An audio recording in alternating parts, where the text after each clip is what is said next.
나이가 들면 들수록 가혹한 사회를 경험하면 경험할수록 자신을 꾸짖는 말들은 더욱 수위가 높아지고 그 빈도는 늘어나요.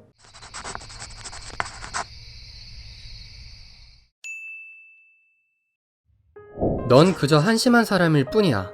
단지 한 줄에 불과한 이 한마디는 누군가에게 충분히 큰 상처를 줄 수 있는 무서운 위력이 담긴 말이기도 해요.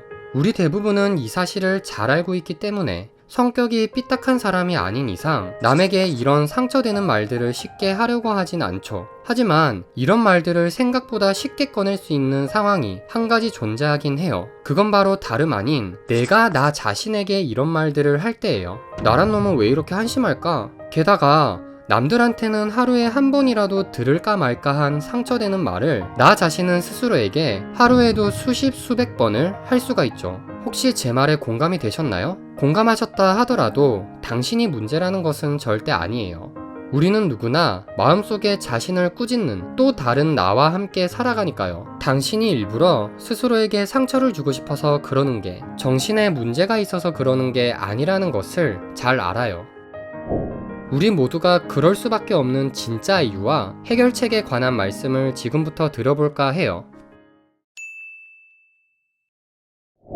의식 철학자 프리타지와 크리슈나지의 저서 4가지 신성한 비밀에서는 우리의 내면에 자신에게 상처 주는 또 다른 나가 존재할 수밖에 없는 이유를 어릴 적 성장하면서 가족들이나 타인들을 통해 스스로를 판단하는 능력을 배워왔기 때문이라고 말해요. 아기들을 떠올려 보세요. 그들은 언제나 당당해요. 자신의 감정을 부끄러워하지 않아요. 웃고 싶으면 웃고 울고 싶으면 마음껏 울죠. 실수도 두려워하지 않아요. 걷기 위해 수백 번, 수천 번을 실패하고 넘어져도 절대 자책감을 가지지 않으며 결국 스스로 걸음마를 터득하죠. 아기들은 자신의 감정을, 자신의 행동을, 자신의 생각을 판단하려 들지 않아요. 그래서 스스로를 미워하는 아기는 없죠. 하지만 주변 사람들은 성장하는 아이들에게 조금씩 스스로를 판단하도록 만들어요.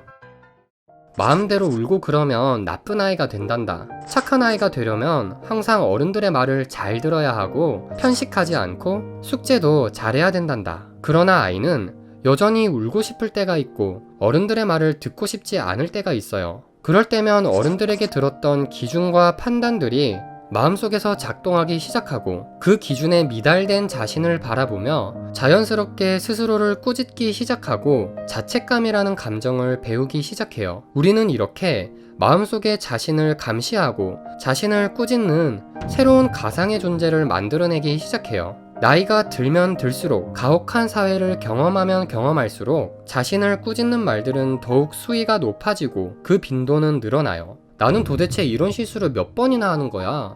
쓸모없는 놈 같으니라고. 나는 왜 이렇게 감정적일까? 짐승만도 못한 인간 마냥 왜 이러는 걸까? 문제는 그저 반성하는 수준에서 딱 자신의 단점을 보완하는 수준에서 그치지 않는다는 것이죠. 도대체 어떻게 해야 자신을 꾸짖고 상처 주는 또 다른 나를 멈출 수 있을까요?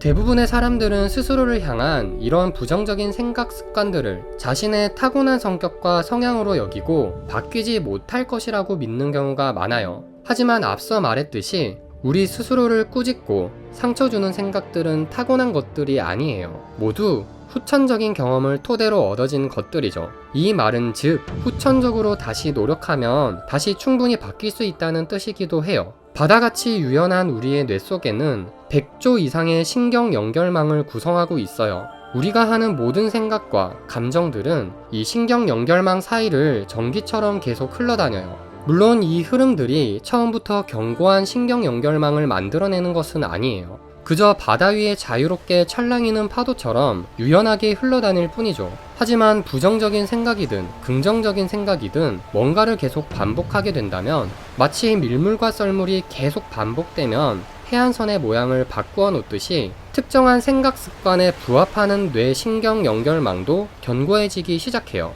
연구에 따르면 이런 생각 습관의 신경 연결망을 변화시키는 데 필요한 기간은 최소 2주가 걸린다고 해요. 당신이 어떤 뇌를 가지고 타고났든지 간에 결국 당신의 뇌를 조각하는 주체는 바로 당신이 될 수 있다는 것이죠. 여기까지 이해가 되셨다면 이제 당신에게 해결책을 알려드릴 시간이 됐어요. 저자는 자신을 향한 부정적인 생각이나 감정이 들 때 가장 도움이 될 수 있는 해결책 2가지를 다음과 같이 제시해요. 첫 번째, 자신을 향한 부정적인 생각을 알아차리는 것이에요. 내가 지금 부정적인 생각을 하고 있었네? 여기서 중요한 점은 알아차린 다음에 무엇을 해야 할지 모르겠다면 그냥 일단 말 그대로 알아차리기만 하라는 것이에요. 저자는 자신의 부정적인 생각과 감정을 알아차리는 것만으로도 뇌 속의 부정적인 신경 연결망을 끊어내는데 자동으로 도움을 줄 수 있다고 말해요.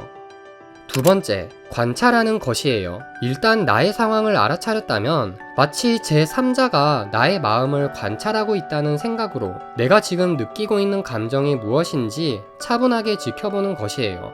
자신을 향해 떠오르는 부정적인 생각들을 강제로 막으려고 할 필요는 없어요. 오히려 그러면 그럴수록 부정적인 생각은 더욱 튀어오를 거예요. 또한 어떠한 판단도 해선 안 돼요. 그저 아무런 선입견 없이 관찰만 하는 거예요. 흙탕물은 가만히 두면 언젠가는 가라앉기 마련이에요. 마음도 똑같아요. 내면의 상태를 가만히 지켜보기만 해도 내면의 동요는 언젠가는 가라앉게 돼요. 저자가 추천하는 이 2가지 외에도 자신을 향한 부정적인 생각을 멈추는 각자만의 다른 방법이 있다면 얼마든지 시도해봐도 좋아요. 그럼 저는 또 나중에 찾아올게요.